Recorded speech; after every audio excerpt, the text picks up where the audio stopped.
Back at you, boys. We're going to diagnose a 2018 Ram 1500 together. It's got a code for a fuel pump control performance. It's a P062A. The customer's concern in this truck is a check engine light. No drivability concerns whatsoever. I did drive this truck. You don't even know if it has a fuel pressure problem. We're going to show you it does. We're going to show you two ways, with just data, and we're going to show you with a fuel pressure gauge and a load substitute to confirm that the data on the scan tool is accurate. So, because on this system, it uses a fuel pump control module, and from there it turns on the fuel pump, and it will pulse modulate the fuel pump. It will modulate the ground side and give a constant power to it.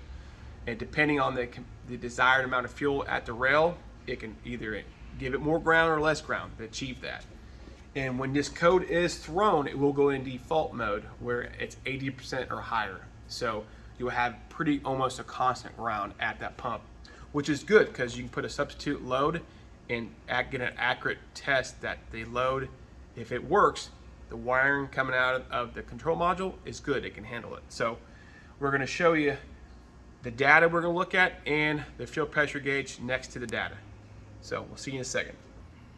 All right, guys, I have the data pulled up. I want to select what we need, which is be these four items. We're going to go over it.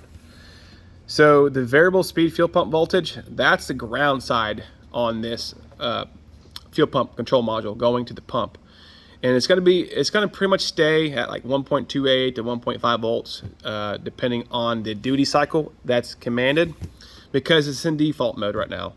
The variable speed fuel pump actual rail pressure, that's just the fuel pressure in the rail by the injectors right there, that's it. And then there's a desired fuel rail pressure. That's what the computer is demanding the pump to put the rail pressure at. And there's a sensor on there that actually sees that pressure, and that's the feedback.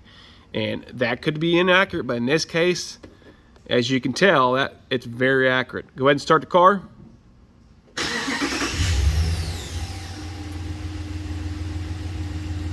They're within like a half a PSI, guys. It's really, really close. Go ahead and rev it up, 2500.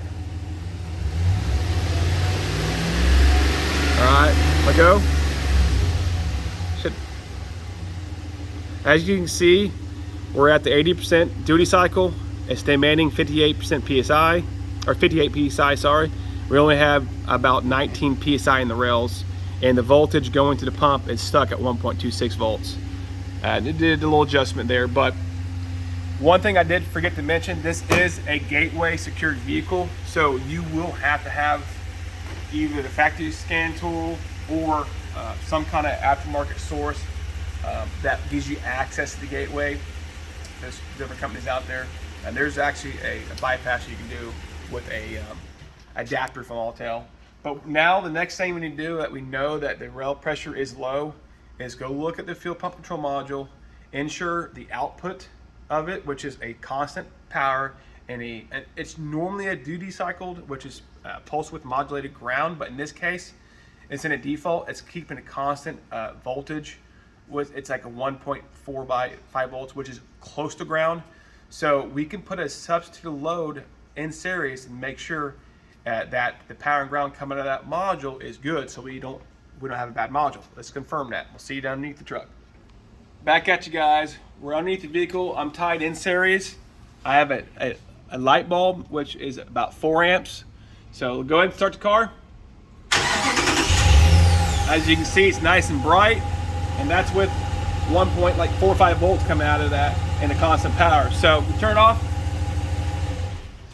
So that gives us 100% confirmation that there's either a pump problem, a voltage drop at the connector, or there's corrosion at the connector. Most likely you're going to find that the pump's bad on this case. So it gives you confidence to tell the customer, we need to either drop the tank or pull the bed, whatever your method is, and then you can do further testing and confirm the fuel pump's bad. So I hope this test helps you guys. You learned something. Don't overthink it. It's very simple in most cases.